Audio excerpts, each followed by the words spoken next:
नमस्कार। आज हम कक्षा 7 के अभ्यास 6C के आगे के सवालों को देखेंगे। इसके पहले के सवाल हम इसके पहले वाले वीडियो में देख चुके हैं।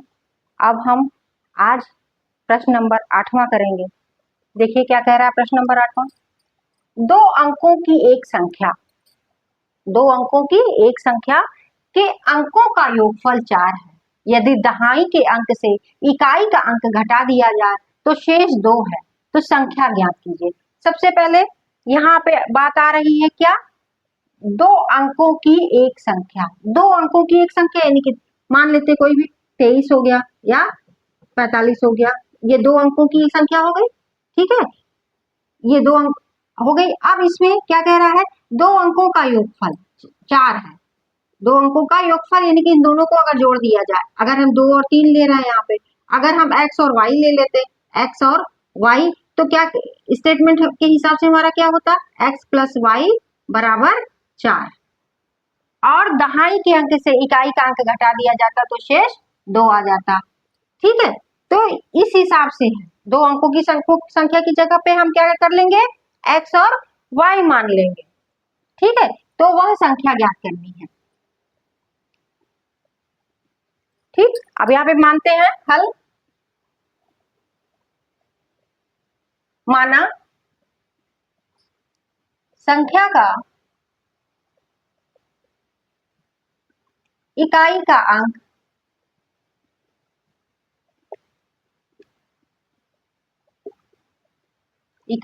हम मान लेते हैं क्या, y। ठीक, और संख्या का दहाई का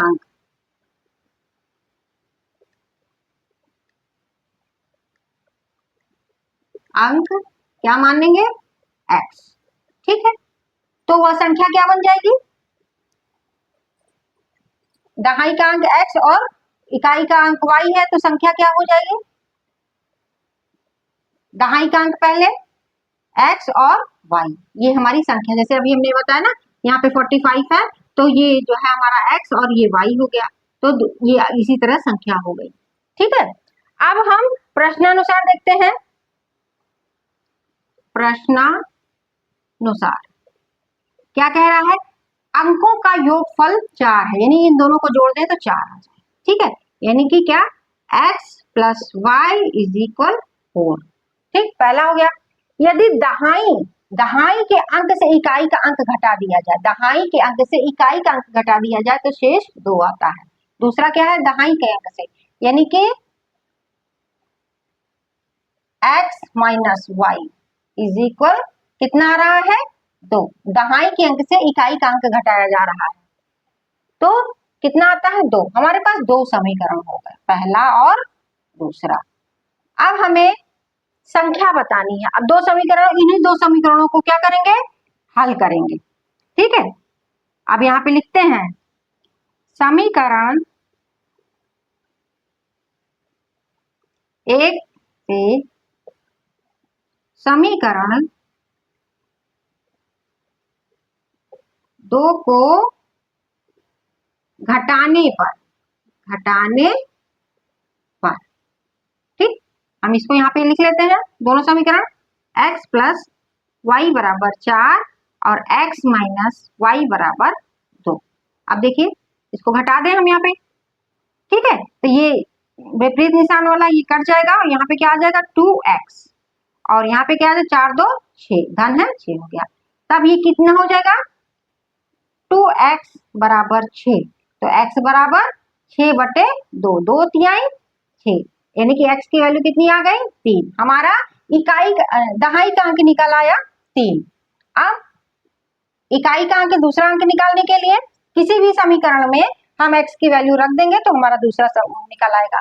लिख दें यहाँ पे समीकरण 1 में x बराबर 3 रखने पर, ठीक है, तो x प्लस वाई बराबर 4, तो x बराबर क्या रखना है, 3, धन y बराबर 4।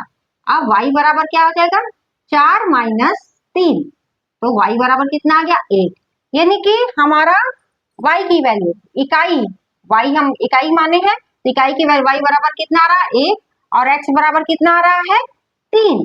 हमारी संख्या क्या है x और y, ठीक है, यानी कि हमारी संख्या क्या निकल आ रही है 3 1 31। तो आंसर हमारा क्या हो जाएगा, आंसर हो जाएगा जो संख्या है हमारी, जो स्टेटमेंट के हिसाब से जो संख्या बनी वो क्या है 31, यही हमारा आंसर हुआ। 9वां सवाल देखिए क्या कह रहा है, दो क्रमागत संख्याओं का योगफल 21 है, उन संख्याओं को बताइए। दो क्रमागत, अभी हम बताए थे ना क्रमागत संख्या 2 है तो इसकी क्रमागत संख्या 3 हो जाएगी, अगर 4 है तो इसकी 5 हो जाएगी, यानी कि पहली वैल्यू अगर हम इसको x मान ले तो दूसरी वैल्यू में क्या आ रहा है x + 1 करने पर ही दूसरी वैल्यू निकल रही है, यानी दो क्रमागत संख्याएं x और x + 1 होंगी। अगर हम चर राशियों में देखते हैं तो अब हम इसी तरह मानेंगे, माना हल, माना क्रमागत संख्याएं x और x + 1 है, ठीक। अब प्रश्नानुसार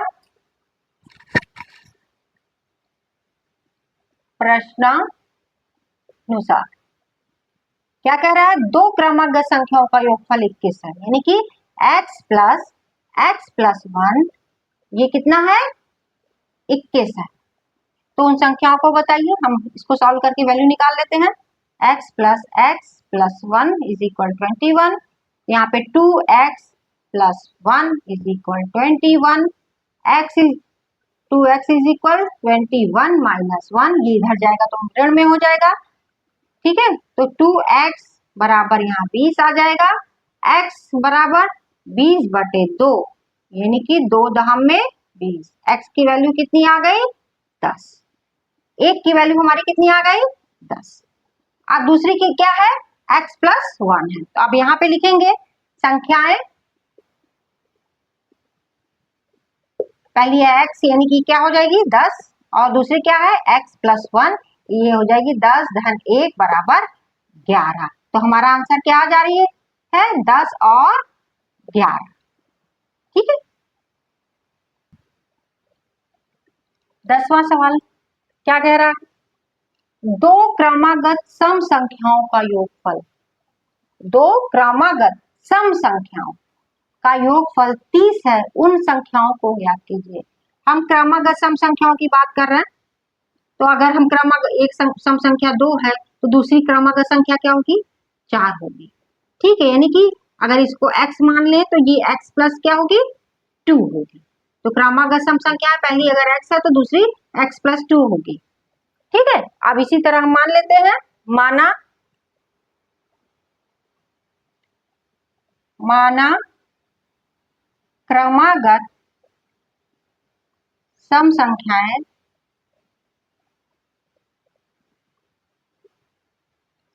कौन कौन सी x और x + 2, x और x + 2 है, ठीक। अब यहाँ पे प्रश्नानुसार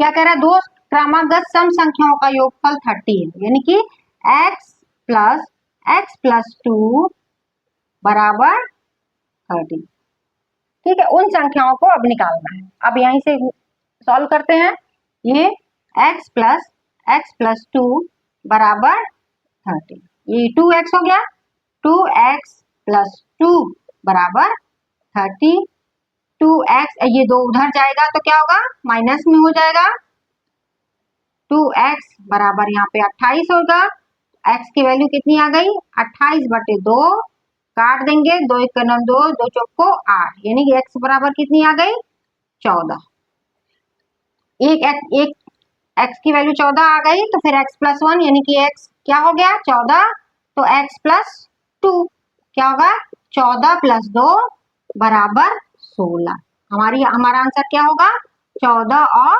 16, दो क्रमागत संख्याएं 14 और 16 होंगी। 10वां सवाल क्या कह रहा है, दो क्रमागत विषम संख्याओं का योगफल 40 है, तो उन संख्याओं को ज्ञात कीजिए। विषम संख्याओं में अगर एक विषम संख्या 3 है तो दूसरी क्या होगी, इसकी क्रमागत विषम संख्या 5 होगी, यानी कि अगर इसको x मान ले तो ये भी x प्लस 2 करना पड़ेगा। ठीक है, तो इसी हिसाब से हम करते हैं। माना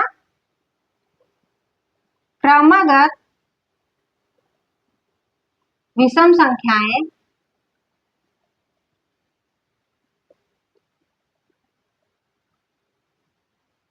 कौन कौन सी हैं, x प्लस और x प्लस 2, x और x प्लस 2।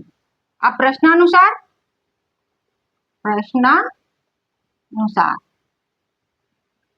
ठीक, x और x प्लस 2 बराबर कितना आना चाहिए, 40। सॉल्व कर लेते हैं। x प्लस 2 ब्रैकेट हटा दिया, 40, ये 2x हो जाएगा, 2x प्लस 2 बराबर 40, 2x बराबर 40, 2 इधर आ जाएगा तो माइनस में हो जाएगा, 2x बराबर 38 और x बराबर 38 बटे 2, 2 एक नम 2, 2 9 18, x की वैल्यू कितनी आ गई, x बराबर कितना आ गया, 19। ठीक, और दूसरा क्या है, x प्लस 2, अगर इसको देखें तो x यानी 19 है, 19 प्लस 2 ये कितना हो जाएगा, 21, यानी कि हमारा जो है आंसर क्या होगा, दो क्रमागत विषम संख्याएं कौन कौन सी होंगी, 19 और 21, यही हमारा आंसर हो जाएगा। 12वां सवाल क्या कह रहा है, एक भिन्न का हर 7 है, यदि उसके अंश और हर दोनों में 3 जोड़ दिया जाए तो उस भिन्न का मान 4/5 हो जाता है, तो वह भिन्न ज्ञात कीजिए। ठीक है, हर दिया हुआ है हमें, अंश मान हमें कैसे भिन्न लिखा जाएगा, भिन्न कैसे लिखा जाएगा, यहाँ पे भिन्न क्या होगा, x अपॉन वाई, ये हमारा भिन्न होता है।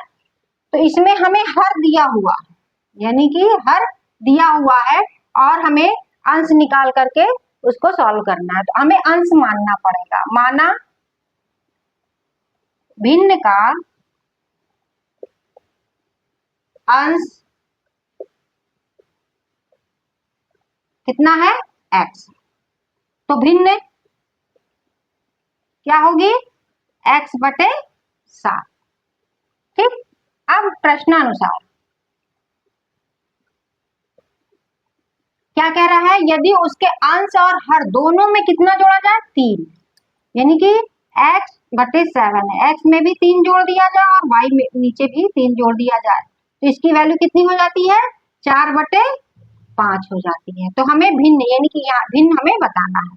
इसको सॉल्व करते हैं, x प्लस 3 और 7 3 10 बराबर 4/5। इसमें क्या करेंगे, तिर्यक गुणा कर देंगे या क्रॉस मल्टीप्लाई कर देंगे। इसका इसमें करेंगे तो 5x धन 3 बराबर 10 चौक 40। ठीक है, इसका अंदर गुणा कर देंगे, 5x प्लस 5 3 15 बराबर 40, 5x बराबर 40 ऋण 15, 5x बराबर 10 में से 5 गया 5, 3 में से 1 गया तो 25, x बराबर 25/5, 5 हाँ 25, x की वैल्यू कितनी आ गई, 5। तो हमारा भिन्न क्या होगा, भिन्न क्या था, x बटे 7, तो x की वैल्यू कितनी आई है, 5, तो हम ये हो जाएगा कितना, 5/7, तो आंसर कितना होगा हमारा, 5/7। ये हो गया 12वां सवाल।